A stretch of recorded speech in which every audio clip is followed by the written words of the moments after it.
नमस्कार। आज मैं आप लोगों के सामने इस वीडियो के माध्यम से बात करने वाला हूँ सिविल जज परीक्षा के बारे में। सिविल जज परीक्षा के बारे में जानने के पहले हम सिविल जज के बारे में 3 चरणों में बात करेंगे। 3 स्टेप पर हम बात करना चाहेंगे कि सबसे पहले सिविल जज क्या होता है। दूसरी चीज़ हम इसमें जानेंगे कि सिविल जज बनने के लिए क्या क्वालिफ़िकेशन की आवश्यकता होती है। तीसरा चीज़ हम इसमें जानेंगे सिविल जज का सिलेबस क्या है। और उसके बाद में हम इसमें आगे जानेंगे कि अब आपको सिविल जज बनने के लिए कैसी तैयारी करनी है, कितना समय इसको तैयारी करने में लगेगा और किन किन चीज़ों की आपको इसमें आवश्यकता होगी, कितना समय इसमें आपको देना पड़ेगा। आज हम इस वीडियो के माध्यम से सारी बातों को स्पष्ट करने वाले हैं, तो ध्यान से सुनिएगा और देखिएगा मेरे इस छोटे से वीडियो लेक्चर को और आप रियलाइज़ करिए कि क्या आप इस सिविल जज की परीक्षा को दे सकते हैं, क्या सिविल जज बनने में आपका इंटरेस्ट है। तो ऐसे स्टूडेंट जो वर्तमान में एलएलबी में एडमिशन ले चुके हैं, एलएलबी कर रहे हैं या जिनका एलएलबी हो चुका है, या फिर कोई ऐसे स्टूडेंट जो एलएलबी करने का सोच रहे हैं, तो बहुत से स्टूडेंट्स को तो यही नहीं पता होता है कि हम एलएलबी क्यों कर रहे हैं, एलएलबी करने के क्या फ़ायदे होंगे, हम एलएलबी करके हम आगे क्या कर सकते हैं। अक्सर ये देखने में आया है कि स्टूडेंट ग्रेजुएशन करने के बाद में एलएलबी में एडमिशन लेता है और जहाँ तक मेरा एक्सपीरियंस है, मुझे ये देखने में मिला है कि एलएलबी में स्टूडेंट ने इसलिए एडमिशन ले लिया कि क्योंकि अब उसके पास में अभी पढ़ाई का कोई ऑप्शन नहीं था कि वो आगे क्या करे, तो उसने कहा कि चलो एलएलबी में एडमिशन ले लेता हूँ मैं। या फिर कुछ ऐसी बातें भी देखने में आई कि कुछ ऐसे स्टूडेंट भी देखने में आए हैं कि जिनका विवाह नहीं हो रहा है, जिसकी शादी नहीं हो रही है। अब शादी नहीं हो रही है तो क्या करें, तो किसी ने कहा कि भाई जब तक शादी नहीं हो रही है तो एक काम करो, एलएलबी कर लो। तो एलएलबी को एज ए टाइम पास करने वाले बहुत से स्टूडेंट मेरे अभी तक के कैरियर में, वकालत के कैरियर में मैंने देखे हैं। तो उसी के आधार पर मैं आपको अपनी बात शेयर कर रहा हूँ। हो सकता है कि आप में से कुछ स्टूडेंट्स जो है एलएलबी कुछ करने के उद्देश्य से आए होंगे, कुछ सोच कर ही आए होंगे, लेकिन अभी तक मेरे पास जितने भी जूनियर्स और जो एलएलबी करने वाले आए, जिनसे बातें करी है, तो उससे मुझे सुनकर के यही लगा है कि वो लोग जो है एलएलबी करने का उनका कोई ऐसा मोटिव नहीं था, कोई उद्देश्य लेकर के नहीं आए। बस किसी ने कहा कि एलएलबी कर लो, अभी कुछ नहीं कर रहे हैं तो एलएलबी कर रहे हैं। तो अब मैं आपको इस वीडियो से बताना चाहता हूँ कि एलएलबी में अगर आप आ गए या एलएलबी करने का सोच रहे हैं और या एलएलबी कर चुके हैं, तो इसके बहुत ही, तो चलिए जानते हैं कि सिविल जज क्या होता है। तो दोस्तों, वर्ष 2007 से मैं लगातार देखता आ रहा हूँ कि मध्य प्रदेश उच्च न्यायालय द्वारा सिविल जज की परीक्षा लगातार आयोजित करती जा रही है। तो सिविल जज, जिसे व्यवहार न्यायाधीश वर्ग 2 भी कहा जाता है या CJ2 भी कहा जाता है, इसे करने के लिए सबसे पहले आपकी योग्यता, क्वालिफिकेशन एलएलबी होना इतना ही पर्याप्त है। सिविल जज बनने के लिए या सिविल जज के एग्ज़ाम देने के लिए आपको किसी भी प्रकार का एडवोकेट एक्सपीरियंस, अनुभव की कोई भी आवश्यकता नहीं है। 2007 के पहले के कुछ एग्ज़ाम हुआ करते थे, उस समय में 5 साल 7 साल का एक्सपीरियंस मांगा गया था, परंतु अब मध्य प्रदेश व्यवहार न्यायाधीश परीक्षा में उच्च न्यायालय द्वारा ये बाउंडेशन हटा दी गई है। अब उसे इस एग्ज़ाम को देने के लिए सिर्फ एलएलबी पास आउट कैंडिडेट की आवश्यकता होती है। अगर आपके पास में एलएलबी की डिग्री है तो आप सिविल जज के एग्ज़ाम दे सकते हैं। सिविल जज एक बहुत ही अच्छा सम्मानीय पद है और सबसे अच्छी बात है कि वर्ष 2007 से लगातार इसकी वैकेंसियाँ मध्य प्रदेश में आ रही है और स्टूडेंट्स को ये जानकारी नहीं होती है कि कैसे हम सिविल जज की तैयारी करें। तो इस वीडियो के माध्यम से मैं आज चर्चा करता हूँ कि सिविल जज की तैयारी कैसे करेंगे। तो सिविल जज की तैयारी करने के लिए आपको सबसे पहले इसका सिलेबस पता होना चाहिए, आपको इसका नोटिफिकेशन पढ़ के देखना चाहिए कि मध्य प्रदेश हाई कोर्ट की साइट पर आप जाएंगे और वहाँ पर रिक्रूटमेंट रिजल्ट का एक ऑप्शन आता है, उसे खोल करके देखेंगे तो वहाँ पर आपको नोटिफिकेशन मिल जाएगा सिविल जज का, और उसमें बताया गया है कि इसके लिए किन किन चीज़ों की आवश्यकता होती है, इसका क्या सिलेबस होता है। तो सबसे पहले एज की अगर हम बात करें तो इसमें एज जो है कैंडिडेट की 21 वर्ष से लेकर के 35 वर्ष की एज होना चाहिए, जिसमें जनरल के स्टूडेंट्स जो है एग्ज़ाम 21 वर्ष से 35 वर्ष की एज तक के सिविल जज के एग्ज़ाम दे सकते हैं। ओबीसी, एससी और एसटी के स्टूडेंट्स के लिए 3 साल का रिलैक्सेशन मिलता है, तो उन्हें 38 की एज तक के वो अपना इस एग्ज़ाम को दे सकते हैं।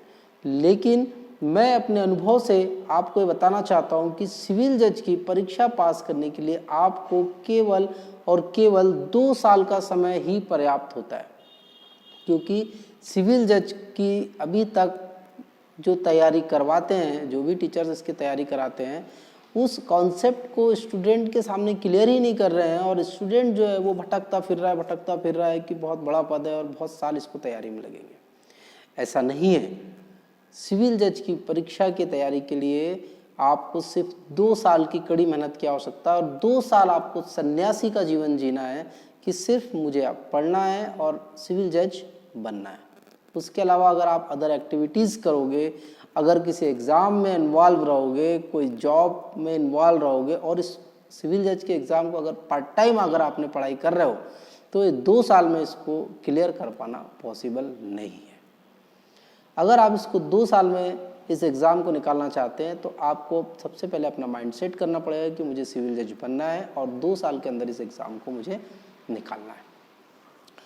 सिविल जज बनना पीएससी की अपेक्षा बहुत ही आसान है। जो स्टूडेंट पीएससी की तैयारी कर रहे हैं, मैं उन्हें ये नहीं कहना चाह रहा कि आप पीएससी की तैयारी मत करिए, आप करिए। अगर आपको अच्छा लगता है, आपकी रुचि पीएससी में है, तो आपको करना चाहिए। लेकिन जो स्टूडेंट एलएलबी कर रहे हैं और एलएलबी करने के बाद अगर वो पीएससी की तैयारी कर रहे हैं, तो ऐसे स्टूडेंट्स को मैं बताना चाहता हूँ इस वीडियो के माध्यम से कि आप लोग पीएससी की तैयारी ना करते हुए सिविल जज की तैयारी करिए।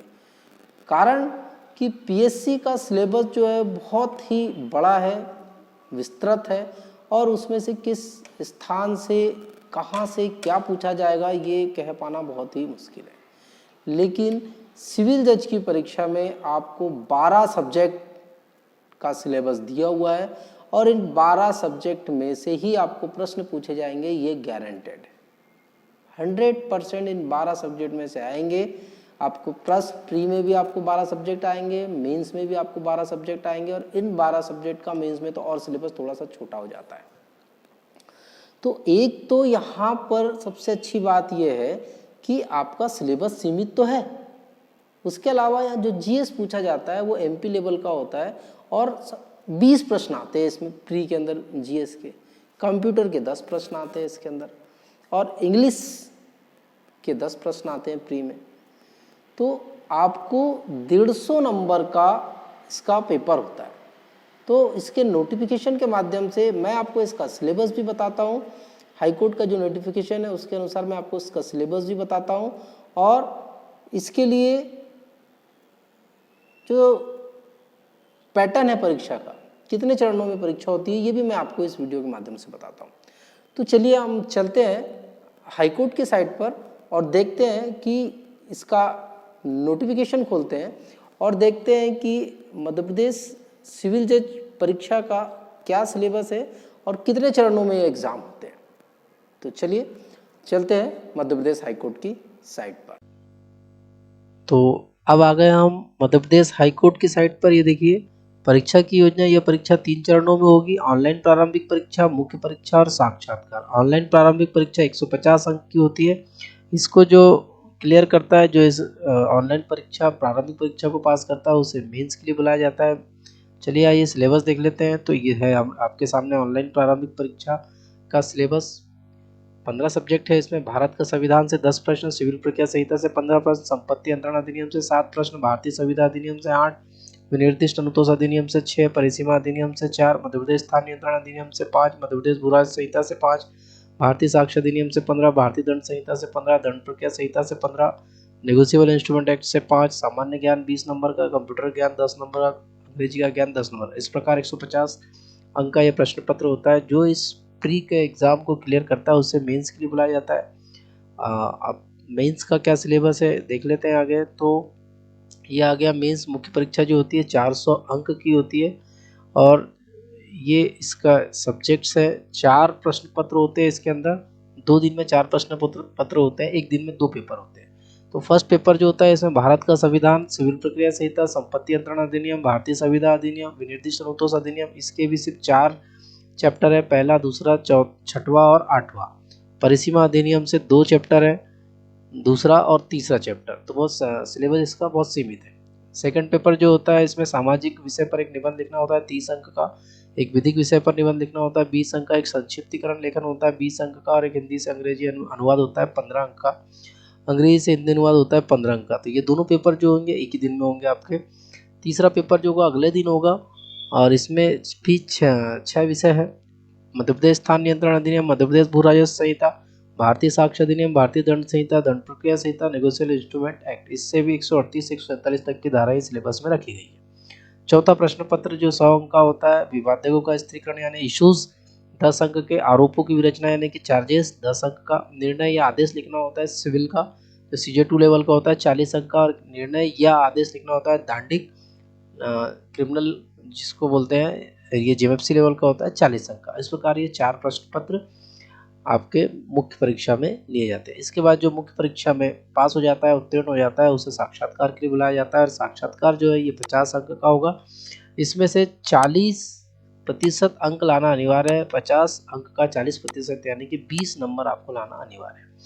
मुख्य परीक्षा और साक्षात्कार के अंक टोटल करके मेरिट लिस्ट तैयार होती है। जो मेरिट लिस्ट में टॉप करता है उसे उसका चयन किया जाता है। तो ये था हमारा सिलेबस और परीक्षा का फॉर्मेट। तो ये था हमारा सिलेबस। अब आप सिलेबस जान चुके हैं, अब आपको कैसे तैयारी करना है इसकी ये जान लेते हैं और कितने समय में आप इसकी तैयारी कर पाएंगे। तो देखिए, जो स्टूडेंट सबसे अच्छा समय, ऐसा स्टूडेंट जिसने अभी LLB में एडमिशन लिया है, उसके पास अभी बहुत ही गोल्डन चांस है कि वो अभी से सिविल जज की तैयारी में लग जाए। उसे LLB करने में भी बहुत फ़ायदे मिलेंगे, क्योंकि जो 12 सब्जेक्ट आप सिविल जज में पढ़ेंगे वही 12 सब्जेक्ट आपके LLB के 3 साल के कोर्स के अंदर भी रहेंगे। अगर आप ये LLB के करने के दौरान अगर आप सिविल जज की तैयारी करते हैं तो आपको सबसे अच्छी बात ये होगी कि लिखने की जो प्रैक्टिस होगी, आप एक्चुअल प्रैक्टिस कीजिए। LLB करते समय जो आप क्वेश्चन आंसर वहाँ दे करके आते एग्जाम में, उसको एक्चुअल याद करिए, समझिए और लिखने की उसकी प्रैक्टिस करिए। अगर आप 3 साल आपने ठीक से मेहनत की है तो चौथे साल आपको सिविल जज बनने से कोई नहीं रोक सकता। ऐसे स्टूडेंट जो LLB कर चुके हैं परंतु उन्हें जानकारी नहीं थी सिविल जज के बारे में, अब आप हम क्या करें। तो ऐसे स्टूडेंट्स के लिए मेरा ये कहना है कि अगर आपको आज जानकारी लग रही है या इस वीडियो के माध्यम से जानकारी लगी या पहले से आपको जानकारी है परंतु नहीं कर पाए किसी कारण से, तो आप आज से ही इसकी सिविल जज की तैयारी करना चालू कर दीजिए। देखिए, सिविल जज या कोई सा भी कॉम्पिटिटिव एग्ज़ाम हो या किसी भी प्रकार का एग्ज़ाम हो, अगर आप सोचें कि हम खुद से पुस्तक खरीद लें और पढ़ लें तो ये पॉसिबल नहीं है कि आप उस एग्ज़ाम को क्लियर कर पाएँ। ऐसे कुछ अपवाद भी है, ऐसे कुछ लोग भी है, बताते हैं, कई बार सुनने में भी आते हैं कि जिन्होंने कहीं कोचिंग ज्वाइन नहीं करी, किसी टीचर्स के पास पढ़ने के नहीं गए, उन्होंने एग्ज़ाम निकाल लिया। तो ऐसे अपवादिक तौर पर कुछ चीज़ें हो जाती है, लेकिन हमें ये जानना चाहिए कि अपवादों से जीवन नहीं चलता है, नियमों से जीवन चलता है। तो नियम यह है कि आपको किसी ना किसी से ज्ञान लेने की आवश्यकता पड़ेगी। उस पुस्तक को जो आपने खरीदी है उसको कैसे पढ़ेंगे, क्या उसमें से पढ़ना चाहिए, क्या नहीं पढ़ना चाहिए, कहाँ हमें पढ़ करके अपना समय उसमें इन्वेस्ट करना है, कहाँ समय नहीं लगाना है, समय कैसे बचाना है और उसको किस ट्रिक से पढ़ना है, ये सब चीज़ों को जानने के लिए आपको किसी ना किसी टीचर के पास या कोई ऐसे व्यक्ति के पास जाना पड़ेगा जो आपको इस बारे में मार्गदर्शन कर सके। तो अगर आप सिविल जज की तैयारी करना चाहते हैं तो मेरा आपसे ही कहना है कि आप किसी न किसी के पास पढ़िए, किसी न किसी के साथ पढ़िए। ऐसा ना करें कि अकेले ही पढ़ रहे हैं, अकेले ही जवाब दे रहे हैं खुद को और अकेले ही तैयारी कर रहे हैं, तो इससे आपको मार्केट में क्या हो रहा है पता नहीं लग पाएगा। कितना कंपटीशन है ये नहीं पता लग पाएगा। सिविल जज की परीक्षा में सबसे कम कंपटीशन है अभी की स्थिति में। अगर आप देखेंगे कि सिविल जज के 200 पद आते हैं तो उसको एग्ज़ाम देने के लिए बहुत से बहुत 30,000 लोग, 35,000 लोग, 40,000 लोग एग्ज़ाम देने के लिए जाते हैं। लेकिन वहीं अगर 200 पद पीएससी में आ जाए तो कम से कम 10 लाख लोग उसका एग्ज़ाम देते, कारण कि वो ग्रेजुएशन लेवल की परीक्षा होती है और उसका सिलेबस भी बहुत बड़ा है। परंतु सिविल जज के लिए आपको एलएलबी क्वालिफाई होना चाहिए और हर कोई बंदा एलएलबी नहीं होता। और दूसरी चीज़, कंपटीशन कम होने की वजह यह है कि जिस एज में आप एलएलबी करते हैं उस एज में अक्सर आकर के स्टूडेंट्स, अगर लड़की है तो या तो उनकी शादी हो जाती है या शादी की बात चलने लगती है, अगर लड़का है तो उसको जॉब की चिंता हो जाती है। तो इस वजह से बहुत सा कंपटीशन यहाँ से आपका हट जाता है। तो कुछ स्टूडेंट बचते हैं जो सिविल जज जिसको जानकारी है वो इसका एग्ज़ाम की तैयारी करते हैं। तो जो 30-40 हज़ार लोग जो एग्ज़ाम दे रहे हैं उसमें से भी 60% लोग सिर्फ एलएलबी है इसलिए एग्ज़ाम देने चले जाते हैं, तैयारी से कोई नहीं जाता है। और जब उसके प्री एग्ज़ाम होते हैं तो 200 पद में से 2000 लोगों को मेंस देने के लिए बुलाते हैं और उस 2000 में से भी 600 लोगों को इंटरव्यू के लिए, 200 पद के लिए 600 लोगों को इंटरव्यू के लिए बुलाएंगे और 200 लोगों का वहाँ पर चयन होता है। तो कंपटीशन जो है यहाँ पर बहुत कम है, सीमित है। तो आपको सिविल जज की तैयारी करना चाहिए। दूसरे एग्ज़ाम की तैयारी करने की अपेक्षा आपको इसकी तैयारी करना चाहिए अगर आप एलएलबी कर रहे हैं या एलएलबी कर चुके हैं तो। दूसरी चीज़, इसमें एज का रिलैक्सेशन भी आपको ज़्यादा मिले। दूसरे एग्ज़ाम के लिए 30 साल की एज लगती है तो यहीं पर आप उसको 35-38 तक के एग्ज़ाम दे सकते हैं। अब देखेंगे कि तैयारी कैसे करेंगे इसकी। जैसा कि मैंने आपको पहले बताया कि सिविल जज के एग्ज़ाम देने के लिए आपको किसी भी प्रकार के एक्सपीरियंस की आवश्यकता नहीं होती है। तो बहुत से ऐसे आपको यूट्यूब पे वीडियो देखने को मिल जाएंगे, ऐसे बहुत से स्टूडेंट वीडियो शेयर कर लेते हैं, बता रहे हैं कि सिविल जज कैसे बने और उसके लिए आपको कोड जाना चाहिए, जज कैसे होते हैं, कैसा काम करते हैं देखना चाहिए। मैं कहता हूँ अपने अनुभव से कि आपको अगर सिविल जज के एग्ज़ाम देना है तो आपको देखने की आवश्यकता ही नहीं है कि सिविल जज कैसा काम कर रहा है। क्या ज़रूरत है आपको उसको देखने की? वो तो नहीं पूछेंगे आपसे एग्ज़ाम में कि सिविल जज कैसे काम करता है। हाँ, ये चीज़ हो सकती है कि उसको देख कर के आप मोटिवेट होंगे, उसकी सुविधाएं, उसके काम करने का तरीका और दूसरी चीज़ों को देख कर के आप मोटिवेट हो सकते हैं, बस इतना है। बाकी सिविल जज बनने के लिए सिविल जज क्या काम करता है, उसका काम करने का क्या तरीका है, उसका क्या नथिंग, ये कोई मैटर नहीं करता है। सिविल जज बनने के लिए आपको 12 सब्जेक्ट पढ़ने हैं रेगुलरली। आपको बहुत सारा समय भी नहीं देना है इसको। अगर आप कहीं कोचिंग कर रहे हैं, क्लास कर रहे हैं, तो उस कोचिंग में 2-3 घंटे क्लास करने के बाद आपको अपने घर में आकर के पूरे 24 घंटे में से 4 घंटे आपको अपने लिए निकालना है कोचिंग के अलावा। अब ये 4 घंटे कभी भी हो सकते हैं। सुबह अर्ली मॉर्निंग का 1 घंटा निकाल लो, दोपहर में निकाल लो, शाम को निकाल लो, रात में निकाल लो। इकट्ठा पढ़ सकते हो तो इकट्ठा पढ़ लीजिए आप, बाकी दिन में अपने सारे काम करिए। लेकिन 4 घंटे की आपकी सेल्फ प्रैक्टिस होना जरूरी है उस कोचिंग के अलावा। अब मैं कोचिंग कर रहा हूँ तो इसका मतलब नहीं कि आप कहीं कोचिंग ले। कोचिंग से आशा है कि कोई आपको व्यक्ति ऐसा जो आपको गाइडेंस दे रहा है, बता रहा है, मार्गदर्शन कर रहा है, क्योंकि बिना मार्गदर्शन के, बिना गुरु के ज्ञान नहीं मिलता। अगर पुस्तकों को पढ़कर ही सबको ज्ञान मिल जाता तो सारे पुस्तक बेचने वाले ज्ञानी होते हैं। तो आपको रेगुलर प्रैक्टिस करनी है पढ़ने की, कोई सेक्शन कैसी पढ़नी है, अगर कोई सेक्शन याद हो गई है तो उसको ध्यान में कैसे रखेंगे, उसके क्या कंटेंट्स है, आपको ये पढ़ना है। तो ये 12 सब्जेक्ट आपके धीरे धीरे करते करते ये लोग तैयार हो जाएंगे। 12 सब्जेक्ट के अलावा आपको जजमेंट राइटिंग सीखना है, इसके अलावा आपको निबंध लिखना सीखना है विधिक विषय पर, सामाजिक विषय पर, और आपको समरी संक्षिप्तीकरण, आपने जब LLB करने के पहले पढ़े होंगे तो वहाँ देखा होगा आपने 8वीं 9वीं 10वीं क्लास में कि आपको बहुत बड़ा एक पैराग्राफ दिया जाता था, उसको बोलते थे कि इसको शॉर्ट करके लिखिए। ऐसा ही संक्षिप्तीकरण आपको सिविल जज के एग्जाम में भी करना पड़ेगा। और इसको पास करने के लिए, सिविल जज की परीक्षा को पास करने के लिए आपको मोटिवेशन कहाँ से मिलेगा, तो आपको ये देखना है और कि इसमें जो सिलेक्शन आ रहा है, अब रिजल्ट उठा करके देखेंगे इसमें जो सिलेक्शन आ रहे हैं कितने कम एज के स्टूडेंट्स के आ रहे हैं। ऐसे स्टूडेंट जिसकी एज आज 24-25 साल की है वो जज बन जा रहा है। तो बहुत ज़्यादा मेहनत की आवश्यकता नहीं पड़ती है इसके,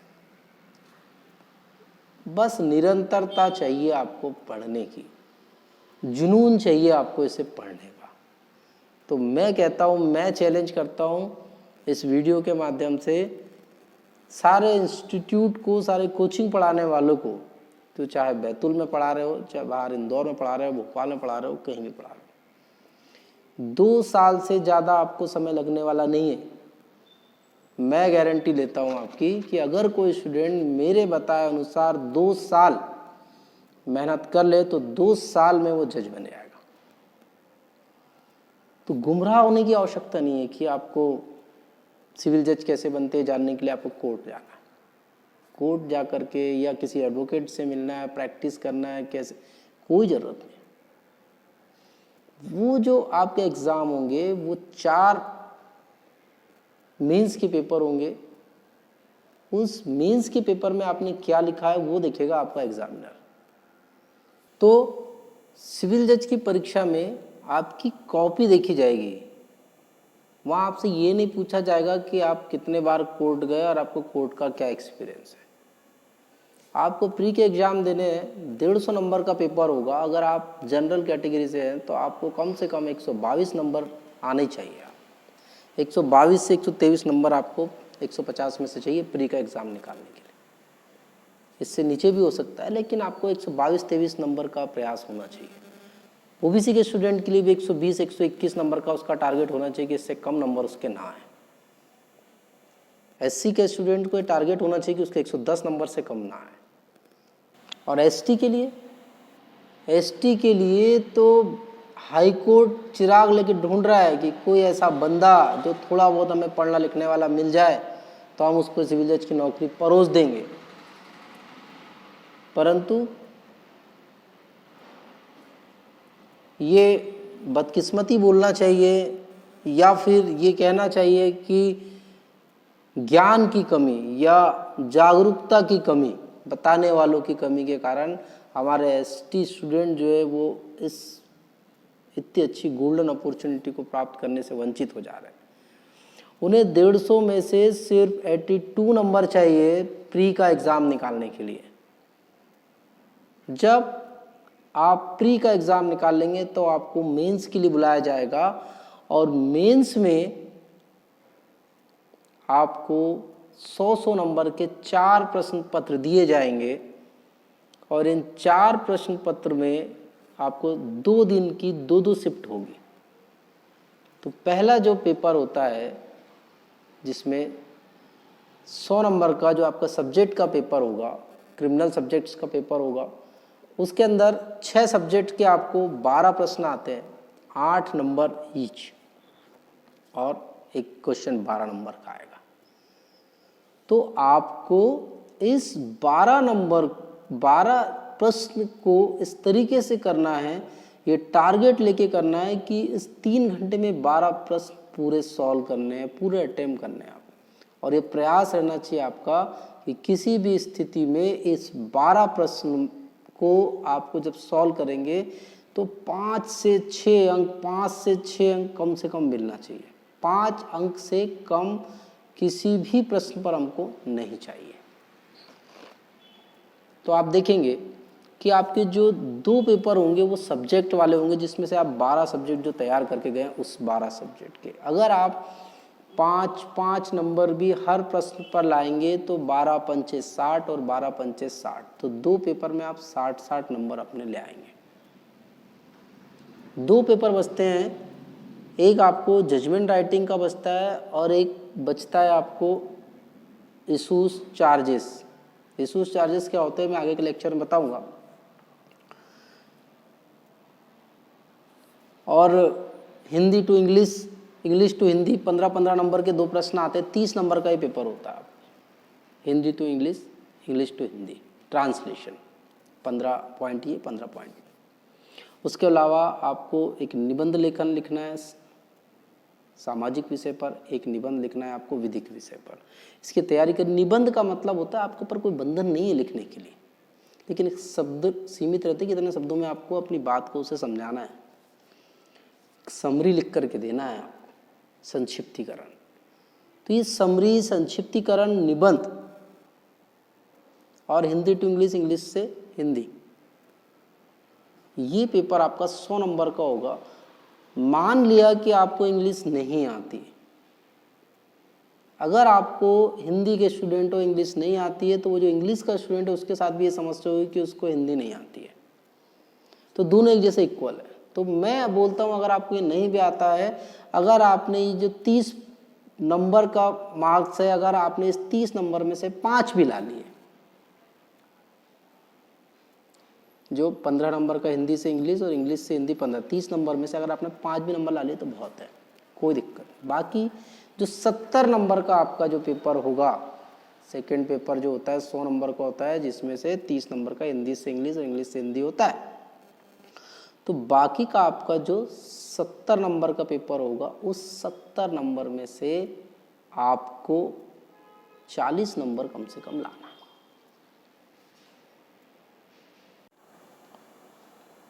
अब हम सेकंड पेपर की बात कर रहे थे जिसमें आपको 30 नंबर का इंग्लिश आता है, 15 नंबर का हिंदी से इंग्लिश और 15 नंबर का इंग्लिश से हिंदी। इस पेपर में आप समरी, संक्षिप्तीकरण करके और निबंध लिख करके, मैं बोलता हूँ आप सेकंड पेपर में नहीं ज़्यादा नंबर ला पा रहे हैं, आप 45 नंबर लाइए। 30 नंबर का आपने ख़राब कर दिया, इंग्लिश नहीं बन रहा आपसे, 70 नंबर का पेपर है उसमें से आप 45 नंबर ला लीजिए, निबंध तो लिख ही सकते हैं। उसके बाद में जो चौथा पेपर होगा जजमेंट वाला, इस जजमेंट वाला पेपर जो होता है ये स्कोरिंग पेपर होता है। इसमें लोग 95 नंबर तक लाते हैं। तो आपको जजमेंट अच्छा लिखने को आना चाहिए, जजमेंट लिखने की प्रैक्टिस होना चाहिए, पूरा प्रैक्टिस का काम होता है इसके अंदर, याद करने का कुछ नहीं होता। जजमेंट का एक फॉर्मेट आपको पता होना चाहिए और कंटेंट्स जो होते हैं आपके पेपर में आपको मिलेंगे, एक प्रॉब्लम दे दी जाएगी कि ऐसा ऐसा केस है, आप इसके ऊपर ये एविडेंस आई है, डॉक्यूमेंट्स है और आप इसके ऊपर अपना निर्णय लिखिए। तो जितनी आपने घर पे बैठ करके प्रैक्टिस करी होगी उतनी जल्दी आप वहाँ पर 3 घंटे में 2 जजमेंट, एक सिविल का, एक क्रिमिनल का और एक विवादकों की विरचना जिसको इश्यूज बोलते हैं और एक आरोपों की विरचना जिसको चार्जेस बोलते हैं, ये कर पाओगे। प्रैक्टिस होगी तो टोटल प्रैक्टिस का काम है। इस पेपर में अगर आप 80 नंबर लाते हैं, 80 नंबर अगर आपने इस चौथे पेपर में ला लिए तो टोटल आप आपका एग्रीगेट देखिए कि 2 पेपर में मैंने कहा था आपको सब्जेक्ट वाले पेपर में आप 60-60 नंबर लाइए, एक सेकंड पेपर था जो उसमें कहा मैंने 45 नंबर लाइए और जो लास्ट पेपर था उसमें मैंने कहा आपको कम से कम 80 नंबर आना चाहिए, और आ जाते हैं जनरली, इतने नंबर मिल जाते हैं उसमें। 80 नंबर बहुत कम है, न्यूनतम। तो 60 दूनी 120 और 80 हो गए 200 और 45 नंबर वो थे 245 और रह गया आपका इंटरव्यू। तो अगर आपने मेंस में इतने नंबर ला लिए 245 नंबर ला लिए तो अब आपको इंटरव्यू के लिए बुलाया जाएगा। इंटरव्यू जो होता है वो 50 नंबर का इंटरव्यू होता है, जिसमें से आपको 40% मार्क्स लेना आवश्यक है। 50% का 40% मतलब 20 नंबर आपको लेना अनिवार्य है इंटरव्यू। अब आपके 20 नंबर यहाँ पर आ जाते हैं तो 245 और 20 टोटल हो गए 265 नंबर। तो अब आप लास्ट में अभी जो रिज़ल्ट आया है, लास्ट रिजल्ट सिविल जज का आया है, उसमें उठा करके देखेंगे कि जनरल के स्टूडेंट्स का न्यूनतम कितने नंबर पे सिलेक्शन हुआ है इंटरव्यू से, ओबीसी का कितने पे हुआ है, जनरल का कितने पे हुआ है, एसटी का कितने पे हुआ है, एससी का कितने पे हुआ है। मिल लगे तो आपको लिस्ट दिखा देता हूँ यहाँ स्क्रीन पर, ये देखिए, तो आपको समझ में आएगा कि जितने मार्क्स मैं बता रहा हूँ इतने नंबर पर आपका सिलेक्शन हो जाता है। तो जो पढ़ाई होती है एक आपको साइंटिफिक जिसको बोलते हैं वैज्ञानिक दृष्टिकोण रखते हुए आपको पढ़ाई करना है। रोज आपको इस पे पढ़ाई करना है, रोज टारगेट करना है कि आज मुझे कम से कम इतनी सेक्शंस करनी है तो करनी है, किसी भी कंडीशन में आज दिन भर में मुझे इतनी सेक्शन करनी है। और एक दिन में जब आप पढ़ना चालू करो तो कोशिश करें कि आपके पास में 2 से 3 सब्जेक्ट आप रोज पढ़ें। 2 से 3 सब्जेक्ट आप रोज तब पढ़ पाओगे जब आपने पहली बारी किसी के साथ में या स्वयं से एक बार आपने पूरे 12 सब्जेक्ट पढ़ लियो, तब जा कर के आप एक दिन में ये अगली बार जब रिवीजन करोगे तो 3 सब्जेक्ट आप रोज कर पाओगे। तो आपका एक रोज का टारगेट होना चाहिए कि मुझे इतना करना है। अगर आपने सोचा है कि मुझे एक दिन में 50 सेक्शन करनी है, 100 सेक्शन करनी है, तो करनी है। आपको इसको छोड़ना नहीं, टालना नहीं। जिस तरीके से आप कभी बाहर जाते हो और लेट हो गए, अगर घर लौटने में और सोने में आपको लेट हो गए, तो आप सुबह देर तक के सोते हैं, अपनी नींद पूरी करते हैं। तो यहाँ भी आपका वही टारगेट होना चाहिए। अगर आपका किसी दिन का कोई कोर्स छूट गया, उस दिन नहीं कर पाए, तो अगले दिन उसको आपको कंप्लीट करना है और अगले दिन का जो टारगेट था वो भी आपको करना है। अगर आप ऐसी कंसिस्टेंसी रखोगे, ईमानदारी रखोगे अपने आप से, तो मैं डेफिनेटली बोलता हूँ 2 साल के भीतर आपको सिविल जज बनने से कोई नहीं रोक सकता। और मैं इस बात को चैलेंज करता हूँ। आप स्वयं से पढ़िए, अगर पढ़ सकते हैं तो, या फिर किसी टीचर के पास पढ़िए, लेकिन वहाँ पर आपको नियमित पढ़ाई करनी है, रोज टारगेट करके पढ़ाई करनी है। मैं मेरे पास स्टूडेंट्स को यही समझाता हूँ, आप इस तरीके से पढ़ाई करिए। लेकिन हमारे बैतूल की बदकिस्मती बोलना चाहिए कि मैं ढूंढते ढूंढते थक गया हूँ ऐसे स्टूडेंट्स जो सिविल जज बनने के प्रबल इच्छुक हैं और जिनके अंदर चाहत है कि वो बने। ऐसे स्टूडेंट हमारे बैतूल में नहीं मिलते हैं। यहाँ पर सब पार्ट टाइम पढ़ाई करने वाले स्टूडेंट मिलते हैं। एक पार्ट टाइम पढ़ाई करके आप सिविल जज नहीं बन सकते, और अगर बनोगे तो आपको बहुत समय लग जाएगा उसके। तो मैं ढूंढ रहा हूँ ऐसे स्टूडेंट बैतूल में जो सिविल जज बनने के लिए समर्पित हो, और उनके बाहर जाने की ज़रूरत नहीं है। बैतूल से बाहर जाने की ज़रूरत नहीं है। कोई ज़रूरी नहीं है भोपाल इंदौर जाकर के बड़ी बड़ी फीस, मोटी मोटी फीस अदा करे और सिविल जज की तैयारी करे। यहाँ मैं आपको वो संपूर्ण चीज़ें चैलेंज के साथ दूसरे कोचिंग्स को, दूसरे संस्थानों को चुनौती देते हुए कहता हूँ कि 2 साल अगर आपने मेरे हिसाब से पढ़ाई कर ली तो आपको सिविल जज बनने से कोई नहीं रोक पाएगा। तो आज के इस वीडियो में इतना ही। आगामी जो वीडियो आएंगे मैं आपको बताऊंगा कि किसी सब्जेक्ट को किस तरह से पढ़ना चालू करना है, उसमें क्या पढ़ाई करनी है, आपको क्या पढ़ना चाहिए, क्या छोड़ना चाहिए। और अगर आप इससे ज़्यादा कुछ इन्फॉर्मेशन चाहते हैं तो वीडियो में नीचे मेरा नंबर आपको डिस्प्ले हो रहा होगा, तो आप मुझे इस पर कांटेक्ट करके अपनी समस्या, अपनी प्रॉब्लम, अपने मन में कोई बात है तो मुझसे डिस्कस कर सकते हैं। फ़ोन लगाने के लिए थोड़ा सा टाइम का ध्यान रखिएगा कि एक सामान्य प्रज्ञावान व्यक्ति जिस समय पर बात कर सकता है उसी समय पर आप कॉल करिए। अगर मैं फ़ोन ना उठाऊं तो मैं आपको ज़रूर रिटर्न कॉल करूँगा। तो धन्यवाद आपका ये वीडियो देखने के लिए। तो पढ़िए और सिविल जज की तैयारी करिए। धन्यवाद।